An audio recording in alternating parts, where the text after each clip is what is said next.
Shalom Jemaat Geihok Imtong yang dikasihi Tuhan.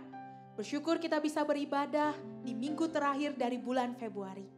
Saya yakin itu semua karena pertolongan dan penyertaan Tuhan dalam hidup kita.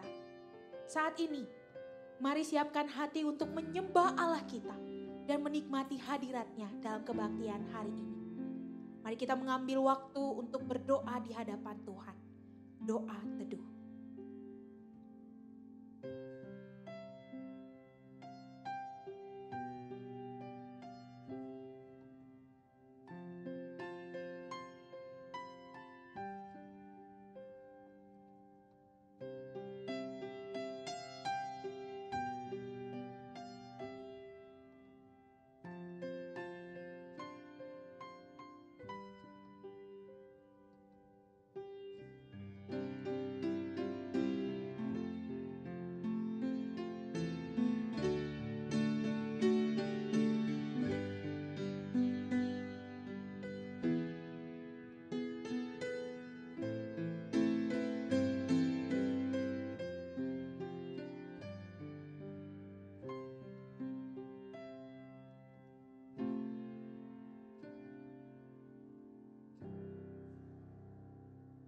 Amin.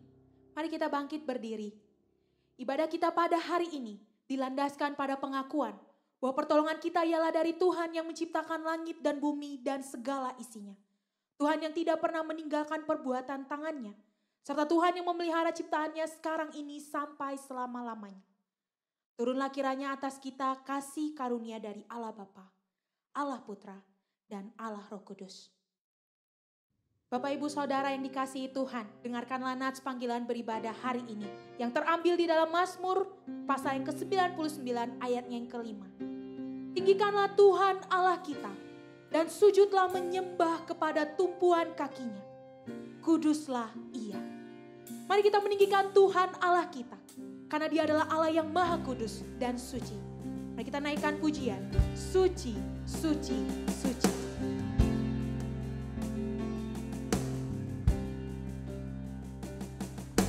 Suci, suci, suci, Allah Maha Kuasa.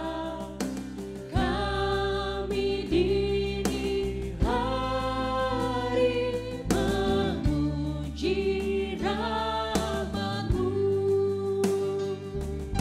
Suci, suci, suci.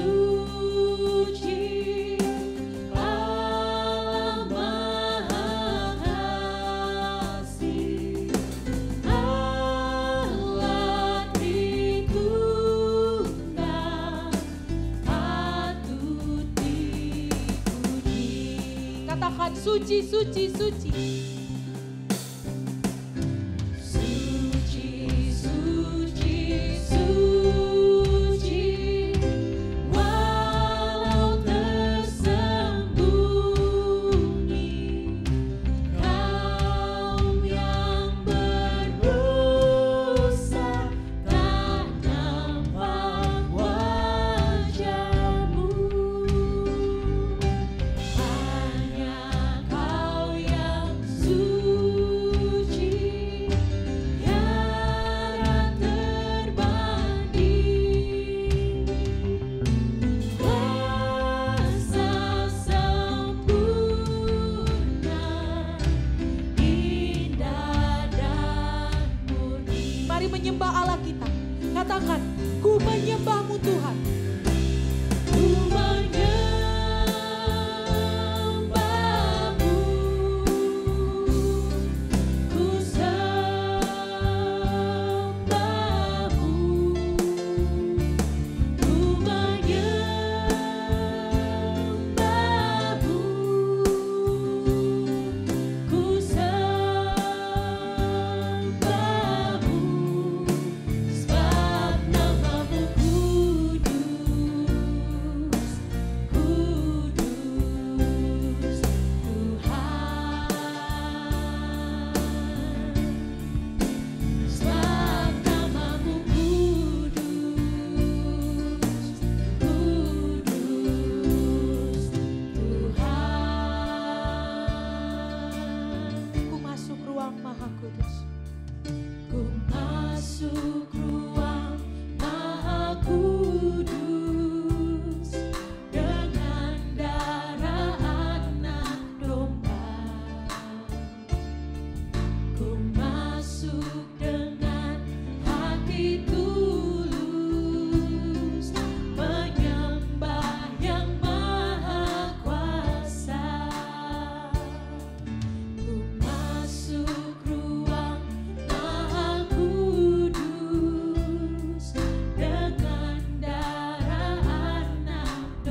suci, Allah Maha Kasih, Allah Tritunggal, patut dipuji. Mari kita berdoa. Bapak Ibu Saudara yang dikasihi Tuhan, saat ini saya mengajak kita semua berdoa. Mari akui setiap dosa kita di hadapan Tuhan. Dosalah yang seringkali menjadi penghalang untuk kita dekat dengan Tuhan. Untuk itu saya berikan waktu kepada kita secara pribadi untuk mengakui dosa kita dan memohon ampun kepada Tuhan. Mari kita berdoa secara pribadi, memohon ampun dan mengakui setiap dosa kita di hadapan Tuhan.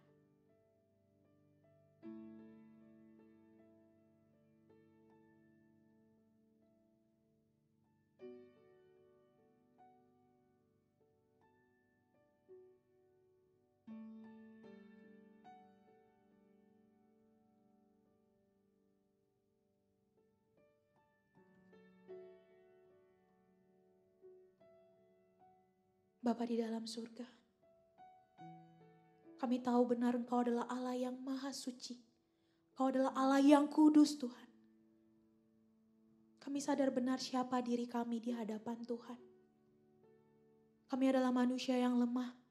Kami manusia yang berdosa. Kami manusia terbatas Tuhan. Kami sering kali menyakiti hati Tuhan. Tetapi berkali-kali juga Tuhan mengampuni kami. Karena Engkau mengasihi setiap kami. Kami bersyukur Tuhan. Kami punya Allah seperti Engkau. Yang mau terus mengampuni setiap kesalahan kami. Yang memperbolehkan kami untuk datang dekat dengan Tuhan. Bersekutu dengan Tuhan. Menikmati kasih Tuhan yang begitu indah di dalam hidup kami. Kami bersyukur buat pengorbanan Tuhan Yesus. Yang boleh memulihkan hidup kami. Yang boleh memulihkan hubungan kami dengan Tuhan. Dan biarlah Tuhan, kami tidak mau menyia-nyiakan kasih Tuhan. Ajar setiap kami Tuhan agar hidup kami boleh terus dan terus melakukan hal yang baik. Memperkenankan hati-Mu Tuhan. Kami rindu agar kami boleh menjadi garam dan terang buat dunia ini. Kami terus berdoa menyerahkan buat gereja kami, GI Hok Imtok. Tuhan pakai gereja ini menjadi saluran berkat bagi dunia ini ya Tuhan. Dan kami di dalamnya boleh tetap memancarkan kasih Tuhan yang begitu indah. Sehingga banyak orang boleh datang kepada Tuhan, mengenal-Mu Tuhan. Tuhan, siapkan hati kami. Karena kami tidak mau Tuhan kehilangan kasih Tuhan. Kami tidak mau kehilangan berkat dari kebaktian hari ini. Ini doa kami ya Tuhan. Kami serahkan setiap pergumulan kami. Karena kami mau menikmati Tuhan. Di dalam nama Tuhan Yesus kami berdoa. Amin. Jemaat dipersilakan untuk duduk. Bersyukur karena Yesus telah menebus dosa kita. Sehingga kita bisa datang kepada Tuhan dengan keyakinan iman yang teguh. Seperti bacaan bertanggapan yang terambil dalam Ibrani pasal yang ke-10. Ayat yang ke-19 hingga ayatnya yang ke-22. Jadi saudara-saudara, oleh darah Yesus kita sekarang penuh keberanian dapat masuk ke dalam tempat kudus. Karena Ia telah membuka jalan yang baru dan yang hidup bagi kita. Melalui tabir, yaitu dirinya sendiri. Dan kita mempunyai seorang imam besar sebagai kepala rumah Allah. Karena itu, marilah kita menghadap Allah dengan hati yang tulus ikhlas dan keyakinan iman yang teguh. Oleh karena hati kita telah dibersihkan dari hati nurani yang jahat dan tubuh kita telah dibasuh dengan air yang murni. Betapa besar kasih pengampunan Tuhan yang memulihkan hidup kita. Sejauh timur dari barat, mari kita nyanyikan pujian ini bersama-sama.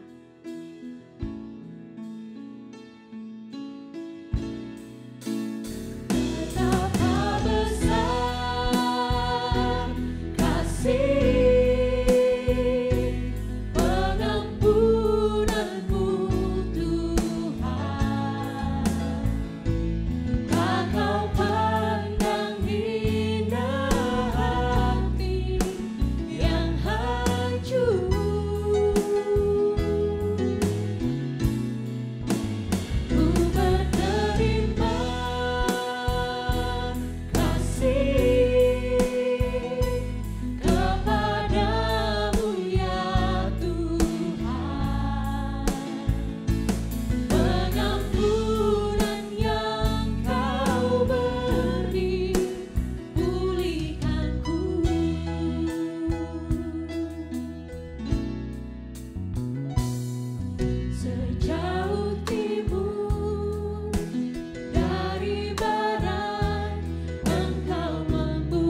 bagi setiap kami.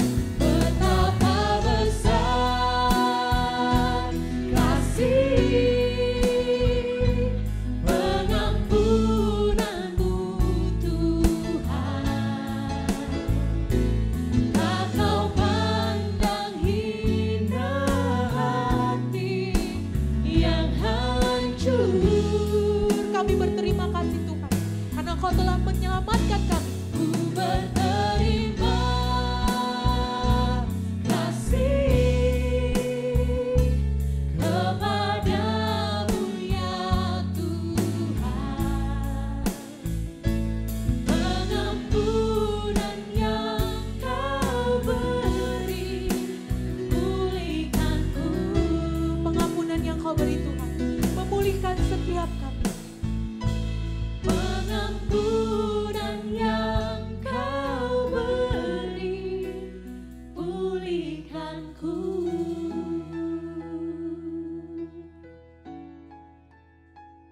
Mari kita bangkit berdiri. Biarlah setiap kita yang telah diampuni Tuhan memiliki iman yang kokoh di dalam Dia. Mari nyatakan iman percaya kita bersama-sama dengan orang percaya di berbagai tempat. Mari kita nyatakan pengakuan kita, pengakuan iman rasuli.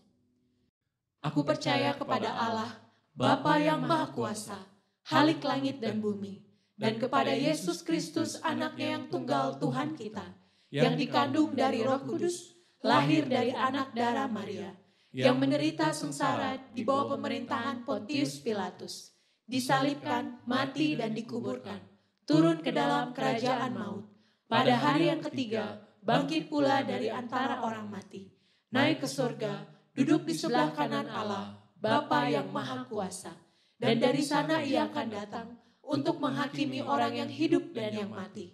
Aku percaya kepada Roh Kudus, gereja yang kudus dan am, persekutuan orang kudus, pengampunan dosa, kebangkitan orang mati, dan hidup yang kekal. Amin. Jemaat dipersilakan untuk duduk.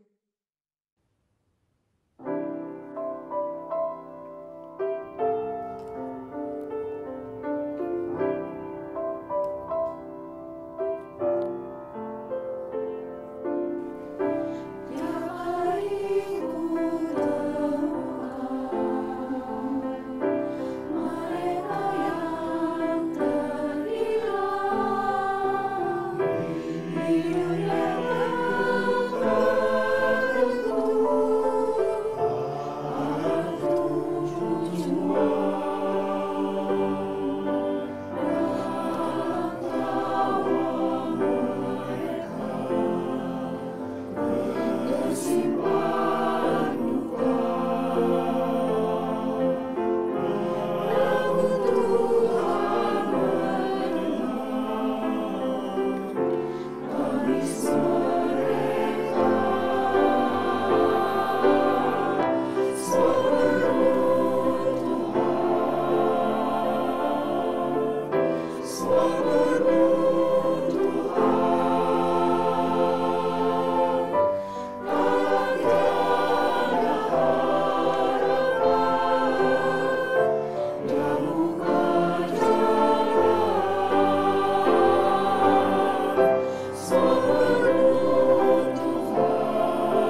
zaman Yunani kuno, konon ada seorang pemuda datang menghampiri Sokrates, seorang tokoh yang terkenal dengan kebijaksanaannya. Pemuda itu berkata, "Ada sesuatu yang hendak saya sampaikan kepada Anda mengenai teman Anda." Lalu Sokrates menjawab, "Tunggu, sebelum Anda menyampaikannya, ada baiknya Anda melewati 3 pertanyaan saya terlebih dahulu. Izinkan saya menanyakannya. Apakah Anda yakin apa yang Anda akan sampaikan adalah sesuatu hal yang benar?" Lalu pemuda itu menjawab, "Oh, saya tidak yakin apakah itu benar atau tidak.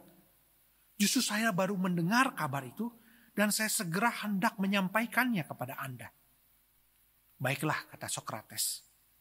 "Kalau begitu izinkan saya menanyakan pertanyaan yang kedua. Jika Anda tidak yakin apakah hal yang hendak Anda sampaikan kepada saya benar atau tidak benar, tapi apakah hal itu adalah hal yang baik?" Kemudian segera pemuda itu menjawab, "Oh tidak, malah sebaliknya. Itu ada sesuatu hal yang buruk." Lanjut Sokrates, "Jadi jika Anda tidak yakin apa yang hendak Anda sampaikan itu benar atau tidak, juga bukan sesuatu hal yang baik, barangkali izinkan saya menanyakan pertanyaan yang ketiga. Apakah yang hendak Anda sampaikan kepada saya itu ada sesuatu hal yang berguna bagi saya?" "Oh, sama sekali tidak berguna," kata pemuda itu. Lalu Sokrates berkata, "Jika Anda tidak yakin isi berita itu benar atau tidak, lalu isi beritanya juga tidak baik dan juga tidak berguna sama sekali untuk saya, mengapa Anda ingin menyampaikannya kepada saya?" Bapak Ibu Saudara yang dikasihi Tuhan, di dunia ini begitu banyak berita-berita yang tidak benar, yang tidak baik, dan tidak berguna. Tetapi ada satu berita yang sungguh benar, berita yang baik, dan berita yang sangat berguna bagi seluruh umat manusia di segala abad dan segala tempat. Dan berita itu adalah berita yang benar, berita yang baik, dan berita yang berguna. Apakah berita itu? Mari sebelum kita melanjutkannya, kita masuk di dalam doa.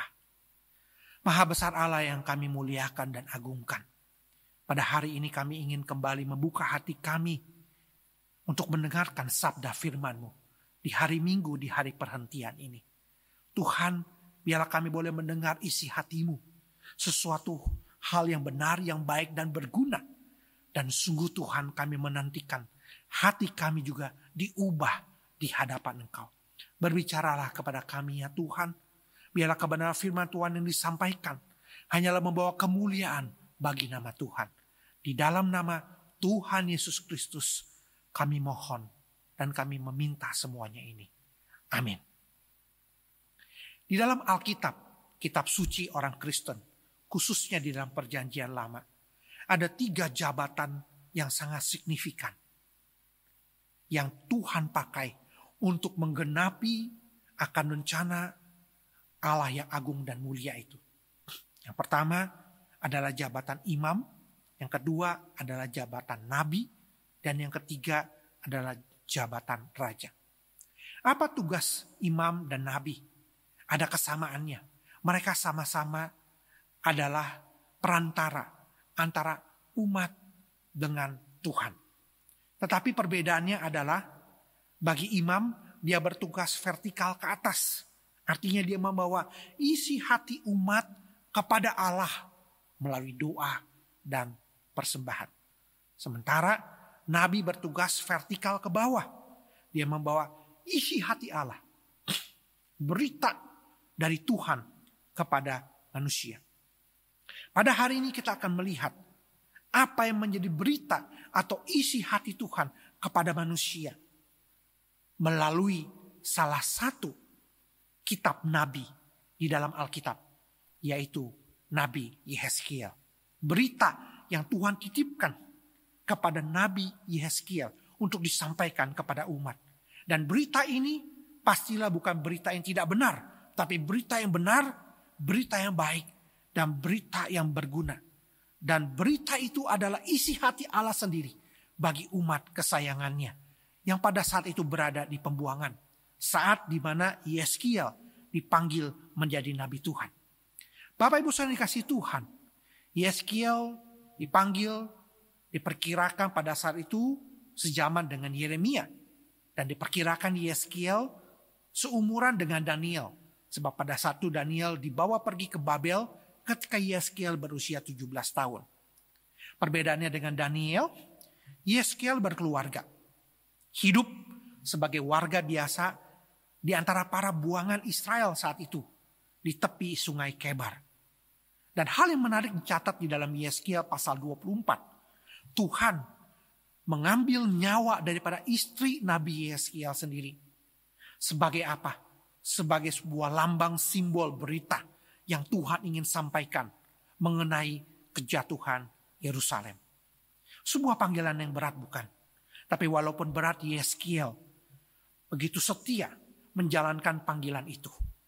Di dalam sebuah catatan, pelayanan Nabi Yeskiel itu adalah pelayanan di mana masa sejarah perjanjian lama mencapai titik yang paling gelap. Yaitu apa? Yaitu 7 tahun sebelum Raja Nebukadnezar membinasakan kota suci Yerusalem.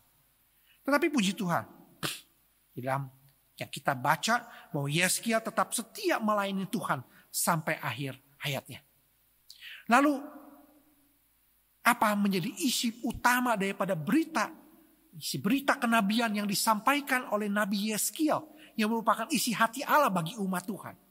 Nah, kita akan merenungkannya salah satu perikop yang terambil dari Yeskiel pasal 33 ayat 1 sampai dengan ayat yang ke-11. Demikian firman Tuhan. Lalu datanglah firman Tuhan kepadaku, hai anak manusia, berbicaralah kepada teman-temanmu sebangsa dan katakanlah kepada mereka, kalau aku mendatangkan pedang atas suatu negeri dan bangsa negeri itu mengambil seorang dari antara mereka dan menetapkan dia menjadi penjaganya. Dan penjaga ini melihat pedang itu datang atas negerinya, lalu meniup sangkakala untuk memperingatkan bangsanya. Kalau ada seorang yang memandang, ada seorang yang memang mendengar suara sangkakala itu, tetapi ia tidak mau diperingatkan, sehingga sesudah pedang itu datang, ia dihabiskan, darahnya tertimpa kepadanya sendiri. Ia mendengar suara sangkakala, tetapi ia tidak mau diperingatkan, darahnya tertimpa kepadanya sendiri. Kalau ia mau diperingatkan, ia menyelamatkan nyawanya. Sebaliknya penjaga yang melihat pedang itu datang, tetapi tidak meniup sangkakala, dan bangsanya tidak mendapat peringatan. Sehingga sesudah pedang itu datang, seorang dari antara mereka dihabiskan. Orang itu dihabiskan dalam kesalahannya. Tetapi aku akan menuntut pertanggungjawaban atas nyawanya dari penjaga itu. Dan engkau anak manusia, aku menetapkan engkau menjadi penjaga bagi kaum Israel. Bila mana engkau mendengar sesuatu daripadaku, peringatkanlah mereka demi namaku. Kalau aku berfirman kepada orang jahat, hai orang jahat, engkau pasti mati. Dan engkau tidak berkata apa-apa untuk memperingatkan orang jahat itu, supaya bertobat dari hidupnya. Orang jahat itu akan mati dalam kesalahannya. Tetapi aku akan menuntut pertanggungjawaban atas nyawa daripadamu. Tetapi jikalau engkau memperingatkan orang jahat itu, supaya ia bertobat dari hidupmu, tetapi ia tidak mau bertobat, ia akan mati dalam kesalahannya, tetapi engkau telah menyelamatkan nyawanya.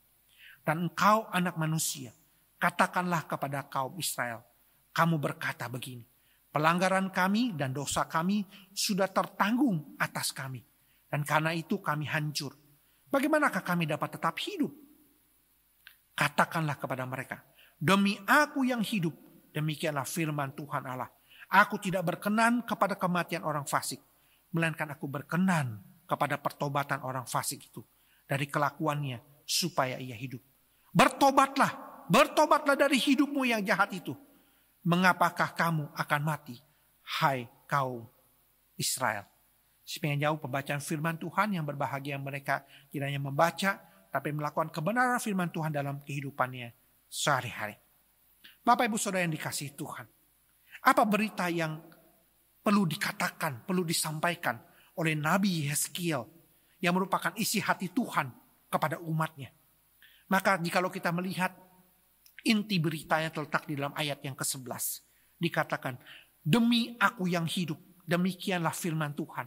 Aku tidak berkenan kepada kematian orang fasik, melainkan aku berkenan pada pertobatan orang fasik itu dari kelakuannya, supaya ia hidup.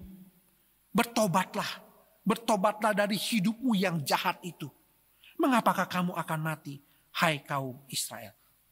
Bapak Ibu Saudara yang dikasihi Tuhan, kata bertobatlah dalam bahasa Inggrisnya repentance atau turn from your sins, berbalik dari dosamu, muncul 8 kali di dalam seluruh pasal 33 ini. Dan apakah arti daripada bertobat atau repentance ini? Bertobat atau repentance artinya yang tadinya hidup membelakangi Allah karena dosa, sekarang berbalik membelakangi dosa karena Allah. Bertobat artinya yang tadinya hidup membelakangi Allah karena dosa, sekarang berbalik membelakangi dosa karena Allah. Bertobat atau repentance juga artinya yang tadinya tersesat di luar kandang, sekarang berbalik masuk kandang. Yang tadinya tersesat berada di luar kandang, sekarang balik kembali masuk kandang. Di luar sana mati, di dalam balik kandang hidup. Maka dalam hal ini tugas Yeskiel sangat jelas. Dia perlu menyampaikan peringatan ini. Dia harus menyampaikannya sebagai seorang nabi, menyatakan dengan tegas suara kenabiannya kepada umat yang saat itu hidup di dalam dosa, untuk bertobat dan berbalik kepada Allah. Yang tadinya hidup kepada dosa, sekarang berbalik hidup kepada Allah. Nah, mengapa hal ini menjadi isi hati Allah sendiri? Dengan tegas dikatakan bahwa aku tidak berkenan pada kematian orang fasik, tetapi aku berkenan kepada pertobatan orang fasik itu dari kelakuannya. Supaya apa saudara? Dicatat firman Tuhan, supaya ia hidup, supaya ia tidak mati di luar kandang, supaya dia balik kepada dalam kandang dan dia hidup. Tuhan sangat menyayangi umatnya, dan Tuhan sangat menyayangkan apabila umatnya harus mati karena dosa. Sehingga ada satu pertanyaan yang tidak perlu dijawab, sebuah pertanyaan retorika.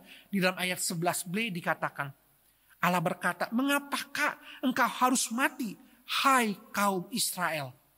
Pertanyaan ini tentu bukan pertanyaan bertujuan untuk dijawab, tapi sebuah ungkapan ekspresi isi hati yang terdalam daripada Allah yang begitu mengasihi umat manusia. Mengapakah engkau harus mati, hai kaum Israel?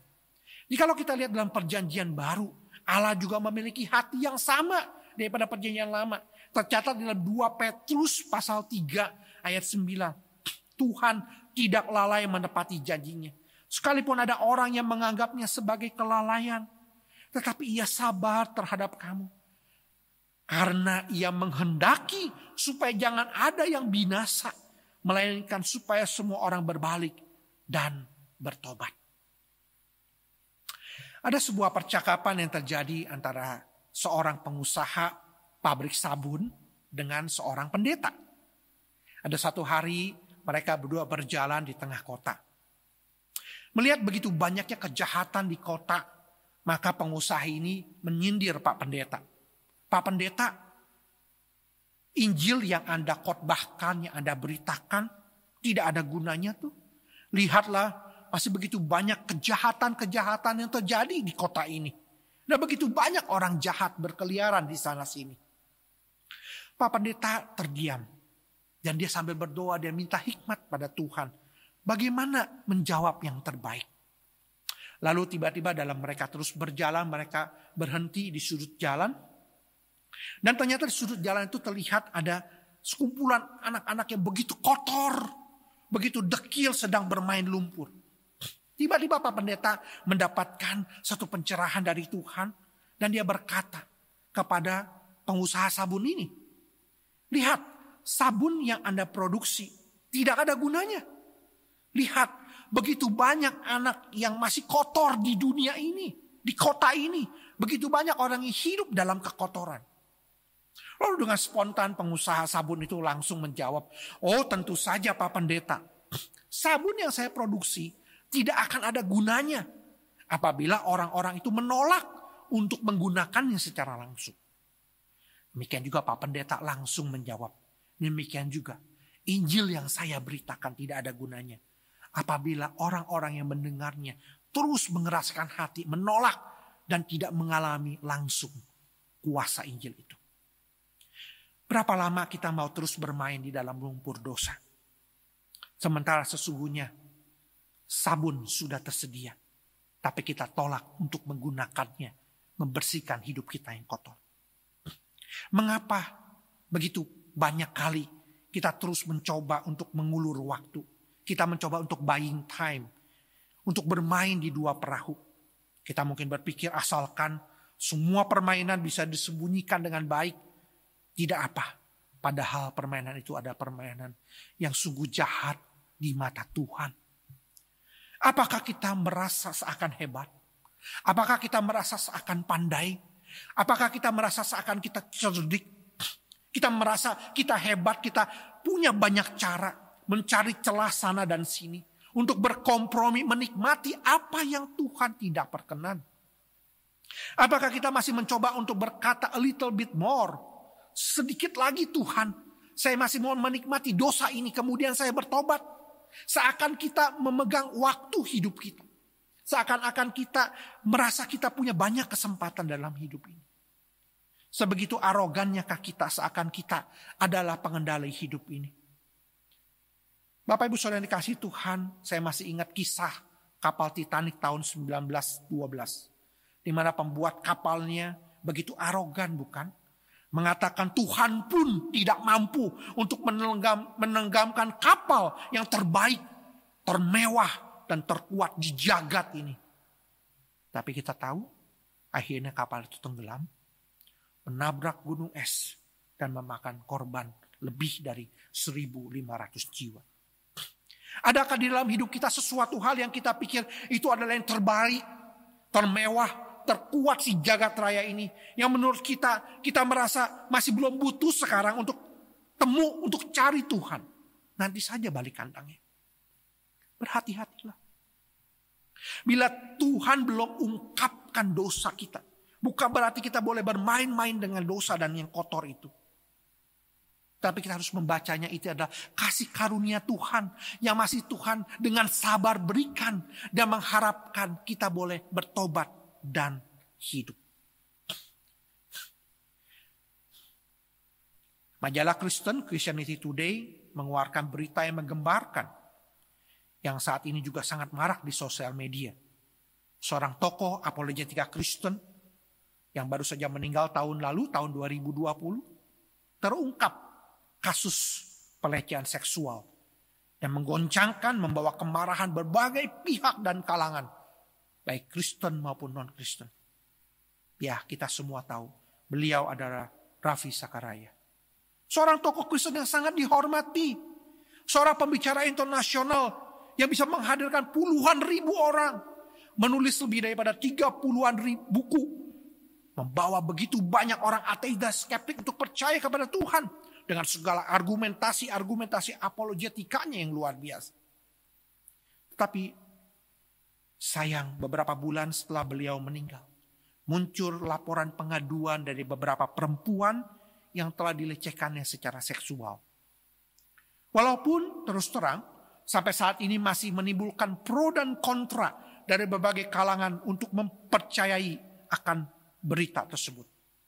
Namun secara hukum, hal itu terbukti melalui laporan investigasi 12 halaman dari sebuah firma hukum yang bernama Miller and Martin PLCC.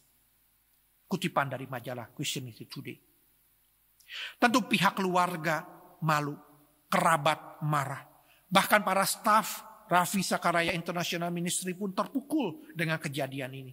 Dan tidak sedikit banyak kalangan Kristen, bahkan internasional, masih tidak percaya dan kecewa dengan keadaan ini. Tapi izinkan saya menyampaikan, men-sharingkan, ada sebuah refleksi bagus yang beredar di sosial media dengan satu pertanyaan sederhana. apakah kita lebih baik dari seorang Ravi Sakaraya? Adakah kita lebih suci dari seorang Ravi Sakaraya? Apakah kita bisa berani katakan kita lebih saleh dari seorang Ravi Sakaraya? Adakah satu orang Kristen pun yang imun terhadap dosa? Tentu kita tahu jawabannya tegas. Tidak ada. Tidak ada seorang pun di dunia ini yang kebal dosa. Tidak ada. Kita semua sama. Perbedaannya hanyalah apakah Tuhan izinkan dosamu, dosaku, dan dosa kita terbongkar atau tidak. Itu saja. Bukan berarti jikalau Tuhan tidak izinkan dosa itu terbongkar, kita boleh terus bermain dengan dosa. Tetapi itu adalah suatu grace period. Itu adalah kasih karunia yang Tuhan masih berikan kepada kita untuk bertobat dan supaya kita hidup. Tetapi kalau Tuhan izinkan membongkar dosa itu, Tuhan punya maksud. Barangkali itu ada sebuah pelajaran mahal dan penting yang Dia mau ungkapkan bagi kita semua untuk tidak bermain-main dengan dosa. Jikalau kita melihat dalam Alkitab sendiri, bukankah seorang raja bernama Daud pun jatuh di lubang yang sama? Seorang yang dikatakan orang yang dekat dengan hati Allah. Tapi toh akhirnya dia jatuh dan tidak imun terhadap dosa. Tapi yang menarik perbedaannya adalah di responnya. Respon Daud adalah dia tidak mengabaikan teguran Tuhan. Tapi dia dengan rendah hati menerima teguran itu dengan terbuka. Dan hal itu dicatat di dalam Mazmur 51. Bagaimana penyesalan, air mata, dan doa pertobatan diungkapkan Daud di sana. Daud menerima. Dia terbuka terhadap teguran Tuhan yang disampaikan oleh Nabi Nathan. Dan dia tidak menunda-nunda untuk mengakuinya. Dan segera bertobat di hadapan Tuhan selagi masih ada kesempatan di dunia ini. Dia tidak marah kepada Nabi Nathan. Tetapi dia melihat itu sebagai sebuah berita yang benar, berita yang baik, berita yang berguna, yang datang daripada Tuhan Allah melalui nabinya, yaitu Nabi Nathan. Dan dia melihat itu sebagai isi hati Allah, agar dia bertobat dan hidup. Hal ini juga sama bukan yang baru saja kita baca. Di mana Nabi Yeskiel juga dipanggil untuk menyampaikan sebuah berita pertobatan kepada umat Tuhan pada saat itu yang berada di pembuangan. Mengapa? Karena dengan jelas dia adalah seorang nabi. Dan menarik di sini, panggilan seorang nabi diilustrasikan dengan ilustrasi gambaran seorang penjaga atau a watchman. Nah, apa yang dimaksud dengan seorang penjaga atau a watchman di sini? Mari Bapak Ibu yang Saudara Tuhan, kita kembali kepada teks kita. Di dalam ayat yang ke-7 dikatakan, dan engkau anak manusia, maksudnya Yeskiel, aku Tuhan menetapkan engkau menjadi penjaga bagi kaum Israel. Jadi bukan Yeskiel mengangkat dirinya sendiri, tetapi ini adalah suatu penetapan panggilan daripada Tuhan kepada Yeskiel untuk menjadi penjaga. Apabila engkau mendengar sesuatu firman daripadaku, maka peringatkanlah mereka demi namaku. Saya sangat menarik sekali di sini dikatakan peringatkanlah mereka demi namaku, bukan demi nama diri Yeskiel, tapi demi nama Allah. Peringatkanlah mereka. Mereka perlu diperingatkan. Mengapa? Mungkin kita masih belum mengerti, paham di dalam konteks karena kita hidup di dalam abad ini. Tapi kalau kita masuk di dalam konteks culture atau budaya pada abad itu, pada zaman itu, maka apa yang disampaikan dalam kalimat ini sangat dimengerti atau dipahami betul oleh bangsa Israel. Mengapa? Karena mereka pada satu orang-orang Yahudi Israel pada saat itu, mereka tinggal di kota yang berkubu. Dan dia memahami betul apa yang dimaksud dengan penjaga kota. Setiap kota berkubu itu akan ada penjaga kota di zaman itu yang memiliki peranan yang sangat penting yang dia harus lakukan. Apakah itu? Demi pertahanan negara dari serangan musuh, maka seorang penjaga itu harus dengan setia melakukan tugasnya. Mengamat-amati di menara pengintaian, di menara penjagaan untuk melihat seluas mungkin secara horizontal. Seandainya kata ada musuh yang datang, maka dia bertugas untuk memberikan peringatan kepada warga penduduk kota. Jika penjaga tersebut lalai menjalankan tugasnya, dia tidak memberikan warning atau peringatan, maka hancurlah penduduk kota itu. Dan Tuhan berkata, aku akan menuntut pertanggungjawaban dari penjaga kota itu.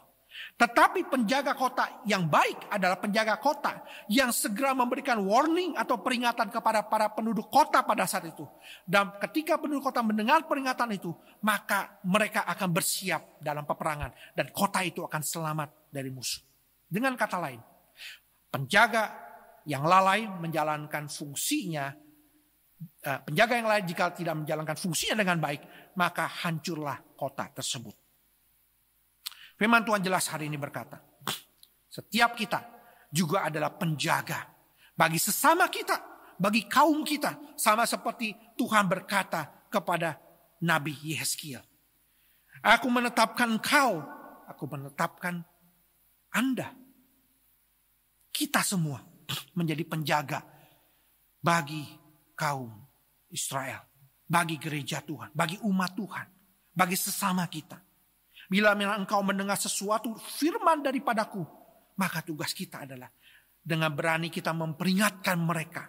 Bukan demi nama kita, bukan demi arogansi kita seakan kita lebih hebat, lebih suci, lebih gak berdosa dibandingkan mereka. Tetapi dengan rendah hati, dengan berani demi nama Tuhan, dengan kasih Tuhan kita peringati mereka.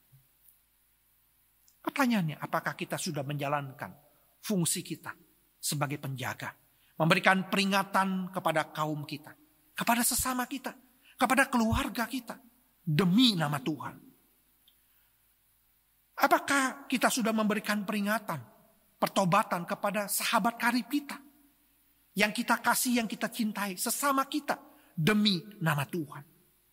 Apakah mungkin justru kita sebaliknya, kita mengabaikan, kita bukan seorang penjaga yang baik, kita mengabaikan, kita tahu kita perlu. Dan Tuhan sudah gerakan, Tuhan sudah berikan peringatan bahwa sahabat karib kita berada di dalam kondisi yang berbahaya. Tetapi kita lalai, kita tidak mau memberitakan. Maka Tuhan berkata, aku akan meminta pertanggungjawaban daripada engkau.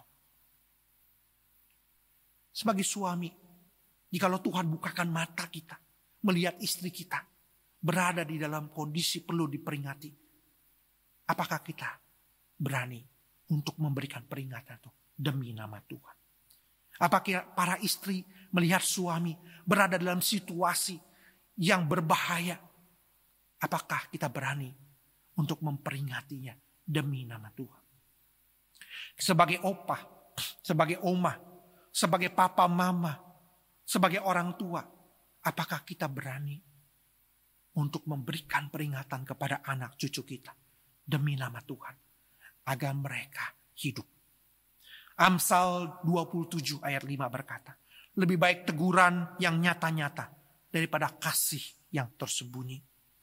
Bagi kita yang masih bisa ngomel, lanjutkanlah, teruskanlah mengomel demi nama Tuhan kepada orang-orang yang kita cintai. Jangan pernah bosan memberi peringatan demi nama Allah. Sebab itu adalah panggilan yang Tuhan tetapkan di dalam diri kita sebagai penjaga bagi sesama. Barangkali saudara-saudara bertanya, bagaimana Pak CK cara yang paling mudah sebagai penjaga kepada sesama? Apa yang perlu kita sampaikan? Saya rasa kita tidak perlu mengarang cerita, karena kita menyampaikan apa yang menjadi isi hati Tuhan, apa yang menjadi kebenaran Tuhan di sini. Paling tidak, yang paling mudah adalah mengingatkan mereka akan siapa mereka di mata Tuhan. Di hadapan Sang Khalik Pencipta langit dan bumi, siapa mereka? Mereka sesungguhnya adalah citra Allah. Diciptakan dalam peta dan teladan Allah. Dikasih, ditebus oleh Allah sendiri. Untuk dipulihkan, untuk kembali kepada citra Allah yang semula. Seberapa hancur pun kehidupan engkau, seberapa parah pun latar belakang, bagaimana engkau dilahirkan dan dibesarkan, itu tidak akan bisa menghalangi bagaimana Allah turun untuk mencari domba yang tersesat kembali ke kandang. Hans Christian Andersen, seorang tokoh penulis dongeng yang terkenal asal Denmark, yang pernah hidup di tahun 1805 sampai dengan 1875. Dia terkenal karena dia menulis 156 cerita lebih yang diterjemahkan kepada 125 bahasa di seluruh dunia. Terkenal dengan begitu banyak cerita-ceritanya. Dan salah satu cerita dia yang terkenal adalah The Ugly Duckling atau si bebek jelek. Ada banyak versi terjemahan daripada kisah si bebek jelek ini. Dan dalam hal ini izinkan saya untuk mengambil intisari ceritanya saja yang diambil daripada salah satu tulisan Pak Andar Ismail sebagai berikut. Alkisah ada seorang anak bebek yang dijuluki si bebek jelek oleh saudara-saudaranya dan teman-teman bebek lainnya. Mengapa demikian? Karena waktu dia dilahirkan rupa dia itu berbeda, aneh sendiri dibanding dengan anak-anak bebek lainnya. Saat si bebek jelek ini melihat saudara-saudaranya, teman-teman bebeknya lain pada bermain-main, dia juga ingin bergabung. Tetapi langsung ditolak. Dia mengalami penolakan. Bahkan dia dihina, bahkan dia diejek dengan perkataan, rupamu itu beda dengan kami. Mukamu itu aneh. Badanmu besar, engkau berbeda dengan saya. Itu menjadi suatu pukulan. Bahkan ketika dia diusir untuk tidak boleh bermain bersama dengan kumpulan bebek lainnya. Satu-satunya yang tidak ikut mencemooh dia hanyalah si induk bebek. Sang induk senantiasa terus menghibur si bebek jelek itu. Ya memang rupamu itu berbeda. Karena engkau ditetaskan dari telur yang lebih besar daripada telur-telur lainnya. Dan engkau menetas telat beberapa hari. Jadi memang engkau unik. Tetapi engkau memiliki hati yang baik. Wah, kata-kata penghiburan itu tidak digubris oleh si bebek jelek ini. Tapi dia terus saja merasa terluka. Karena dia merasa apa salahku dilahirkan berbeda. Aku tidak minta dilahirkan demikian.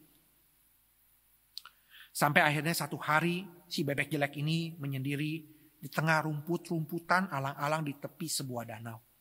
Tiba-tiba dia melihat, dia mengintip ada 3 ekor angsa yang berenang dengan begitu ceria, dengan penuh canda tawa di tengah danau. Wah, dia melihat begitu anggunnya angsa-angsa itu. Bulunya begitu putih bersih, lehernya tinggi, sayapnya begitu rapi, ekornya lancip menjulang. Sungguh membuat dia terpesona. Dia bertekad pada, aku juga mau mendekati mereka. Aku tidak peduli kalau nanti aku diusir, aku ditolak, aku mau bermain bersama mereka. Dengan segenap tenaga dia langsung terjun dengan fokus lurus tanpa berkedip untuk menghampiri dan mendekati ketiga angsa itu. Sampai memandanginya dengan kagum. Sampai ketika si bebek jelek ini hendak membenamkan kepalanya untuk minum, dia kaget sekali karena dia lihat ternyata ada angsa anggun yang tercermin di permukaan air. Dia terus goyangin kepalanya ke kiri, ke kanan, ikut. Ternyata dia baru sadar. Itu adalah dirinya sendiri. Dia heran dan bingung, ternyata dia adalah seorang angsa yang indah dan anggun. Bapak Ibu Saudara kasih Tuhan, Anderson menulis kalimat penutup yang indah dari kisah ini berkata, tidak peduli orang dilahirkan di mana, di kandang bebek atau bukan. Yang penting dia berasal dari telur angsa. Demikian dengan hidup kita, bukan? Tidak peduli kita dilahirkan di dalam konteks latar belakang keluarga seperti apa. Miskin, kaya, keluarga yang brengsek ataupun baik, lingkungan yang rusak ataupun tidak rusak, separah apapun. Ingat, atas kedaulatan Allah kita lahir di dunia ini sebagai peta dan teladan Allah yang begitu berharga di matanya. Memang kita tercemar oleh dosa, tetapi Dia mau kita kembali bertobat kepada citra Allah yang semula. Dia melihat kita bukan sebagai bebek yang jelek, tapi sebagai angsa yang anggun. Tidak peduli apa yang dunia katakan tentang diri kita, tetapi pencipta kita berkata, kita berharga di matanya. Kita diciptakannya, kita ditebusnya, kita dikasihinya. Ini adalah salah satu cara termudah untuk menjadi penjaga bagi sesama. Dengan terus mengingatkan kepada mereka akan berita siapa mereka. Sesuai dengan kebenaran Tuhan dan Sang Khalik. Mereka memang berdosa, tapi mereka diciptakan di dalam citra Allah, dikasihi, ditebus, dan diharapkan untuk kembali kepada citra yang semula. Maukah kita dipulihkan? Kembali kepada citra semula. Maukah saudara dan saya kembali balik kandang? Dan tidak mati di luar kandang supaya kita hidup. Inilah berita yang benar, baik dan berguna. Inilah isi hati Allah yang perlu disampaikan dari generasi kepada generasi kepada generasi. Untuk diwariskan, untuk diberitakan di berbagai suku, bangsa, bahasa dan budaya dari abad ke abad. Bapak Ibu Saudara yang kasih Tuhan. Nabi Yeskiel dipanggil menjadi penjaga. Penjaga yang tidak lalai, tapi penjaga yang dengan setia. Melihat apabila ada sebuah bahaya menghadang, mengancam, maka dia harus dengan setia memberikan peringatan. Karena itu adalah tugas yang diberikannya kepada kita. Tugas untuk memberitahukan bahwa kita adalah umat kesayangannya, umat tebusannya yang sudah dipilihnya dan dipeliharanya. Dan dia mau kita tidak mati, tetapi tetap hidup di dalam dia. Sebagai penutup, siapa di antara kita tidak pernah nonton, paling tidak tahu sinetron yang cukup terkenal di tahun 1990-an. Yaitu Sidul Anak Sekolahan. Bapak Ibu Saudara kasih Tuhan, sinetron ini saya juga nonton. Sangat menarik dan cukup tinggi ratingnya, setahu saya. Dan salah satu ikon yang tidak terpisahkan daripada cerita Sidul Anak Sekolahan ini adalah opletnya. Saudara tahu oplet? Ya, saudara pasti tahu oplet itu ya.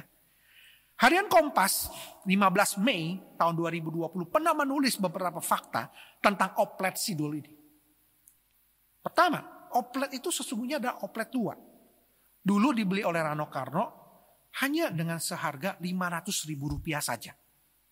Fakta yang kedua, tabel oplet itu pernah ditawar seharga Rp1 miliar. Saudara bisa lihat itu diungkapkan di dalam vlog daripada Andre Taulani. Fakta selanjutnya yang menarik adalah Raffi Ahmad juga pernah mau menukar oplet ini dengan mobil Roylos-nya. Mengapa saya menyampaikan fakta ini? Bukan saya minta supaya saudara beli oplet ini, tapi saya hendak menyampaikan demikian. Seandainya oplet ini tidak pernah dibeli oleh Rano Karno sebagai miliknya, tidak pernah digunakan di dalam sinetron yang sangat terkenal Sidul itu, maka opletnya tidak ubahnya adalah seperti oplet-oplet lainnya. Hanyalah setumpukan rongsokan besi tua yang tidak bernilai, tidak berguna, dan tidak mungkin seharga 1 miliar. Demikian juga dengan hidup kita, ibarat oplet itu. Bahkan kita lebih berharga daripada oplet itu. Jika Tuhan tidak menebus kita, membeli kita, menjadi miliknya, maka hidup kita tidak ada nilainya. Hidup ini tidak ada nilainya, tidak ada maknanya. Mungkin kita hanya akan mengakhiri hidup kita sebagai salah satu rongsokan besi tua yang tidak ada artinya hidup di dunia ini. Karena dosa. Tetapi kita umat tebusannya, milik kepunyaannya. Dia mau kita hidup. Kita mau memiliki hidup yang bernilai dan berguna. Bukan sekedar menjadi oplet yang mewarnai sinetron Sidul Anak Sekolahan. Tapi sebagai tanda kutip oplet-oplet rohani milik kepunyaan Allah sendiri. Yang dikasih Tuhan. Yang diajak Tuhan untuk ikut bermain cantik, bermain manis di panggung teater Allah. Di dalam sebuah kisah sinetron yang akbar. Itu kisah rencana keselamatan Allah bagi dunia yang berdosa ini. Bagi manusia yang dikasihinya. Panggung teater Allah telah dibuka. Bagi Anda yang memiliki karcis tebusan. Sebagai tanda milik anak domba Allah. Silakan mainkan peranmu. Silakan memainkan peranmu di panggung teater Allah. Agar hidupmu, hidupku bernilai. Kita hidup bernilai. Dan kita hidup tidak percuma di dunia ini. Sebagaimana lagu karangan Reverend Dr. Caleb Tong yang berkata. Ku tak mau hidup percuma. Tiada artinya. Tolong ku giat Tuhan. Gunakan setiap waktu. menyenangkan hati Tuhan. Inilah doaku, mohon Tuhan kuatkan, ku mau setia selalu. Bapak Ibu Saudara yang dikasihi Tuhan, tetaplah setia selalu memainkan peran kita sebagai penjaga umat dan sesama. A watchman for the people. Inilah tema khotbah kita hari ini. Tuhan Yesus memberkati. Mari kita bersatu dalam doa. Mampukan kami ya Bapa untuk memiliki hidup yang sejati di dalam Engkau. Biarlah hati kami diberikan hati yang rindu untuk bertobat. Yang tadinya hidup kami kepada dosa dan membelakangi Engkau. Sekarang kami membelakangi dosa dan hidup bagi Engkau. Tuhan, kami tidak mau hidup percuma. Tiada artinya. Pakai kami di dalam panggung teater Engkau yang akbar dan mulia itu. Karena Engkau telah menebus kami dengan harga yang mahal. Dan kami tidak mau hidup dengan percuma. Mampukan kami sebagai penjaga bagi umat dan sesama. Dengan berani menyampaikan peringatan pertobatan demi nama-Mu ya Tuhan. Terima kasih Bapa di surga, di dalam nama Tuhan Yesus Kristus, Gembala yang baik, Gembala yang mencari kami yang terhilang untuk kembali ke kandang. Kami berdoa dan mengucap syukur. Amin. Jemaat yang dikasihi Tuhan, jangan biarkan hidup kita berlalu dengan sia-sia. Tetapi biarlah hidup kita dapat dipakai untuk memperkenan hati Tuhan. Mari kita nyanyikan pujian, memperkenankan hati Tuhan.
Ayub mengatakan bahwa masakan kita mau menerima yang baik dari Allah, tapi tidak mau menerima yang buruk. Nah, itu yang menjadi pemikiran saya. Tentu saja saya mengalami rasa takut, rasa cemas, rasa sedih begitu ya. Saya menerima hasil MRI, membacanya, kemudian saya membayangkan mungkin akan berpisah dengan orang yang saya kasihi. Kemudian saya cemas karena akan memikirkan pengobatan yang berat yang akan saya jalani. Tetapi saya yakin bahwa saya tidak boleh kalah oleh perasaan-perasaan negatif. Penyakit itu ada karena manusia jatuh ke dalam dosa. Karena itu saya harus lawan perasaan negatif itu, karena saya yakin Tuhan bersama dengan saya. Tuhan saya adalah Tuhan yang hidup, penebus yang hidup. Dan Dia telah bangkit dari kubur. Dan karena itu saya juga ingin bangkit bersama Dia di dalam penderitaan ini. Itu sebab saya menulis di media sosial itu bukan supaya untuk minta belas kasihan orang, tetapi saya ingin hidup saya jadi berkat, act to impact. Kalau saya bisa lewati krisis ini, saya yakin Tuhan akan angkat saya ke tempat yang lebih tinggi, next level dalam kehidupan saya.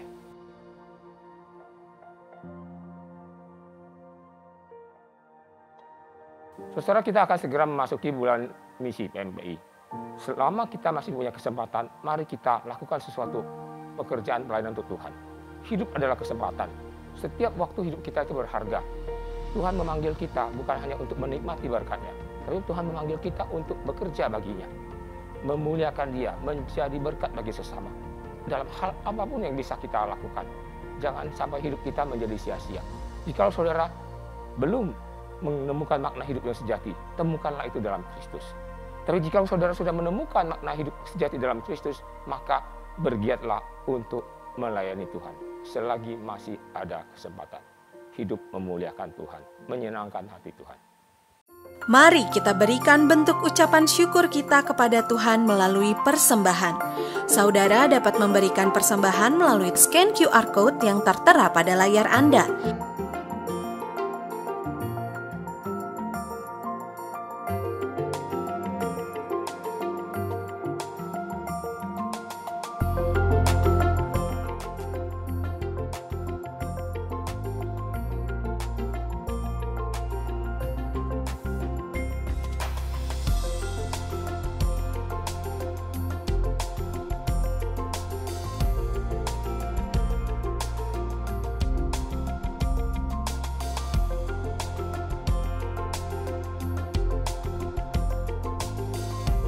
Kebaktian doa dapat Anda ikuti melalui online streaming setiap hari Rabu.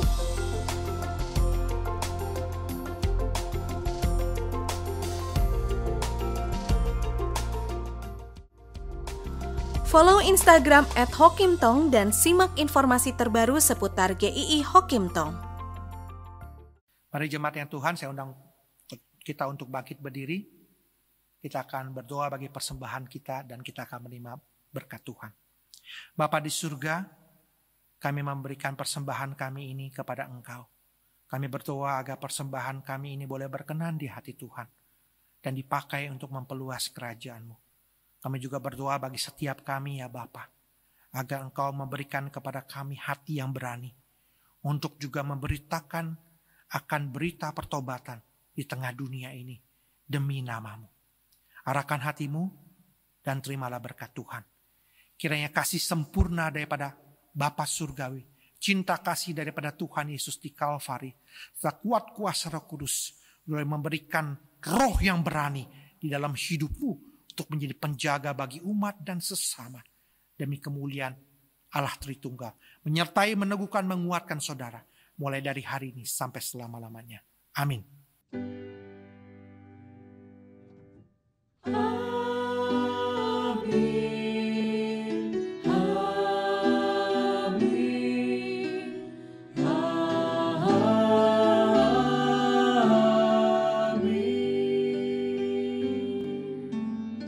Silakan untuk duduk, silakan mengambil doa teduh. Tuhan Yesus memberkati.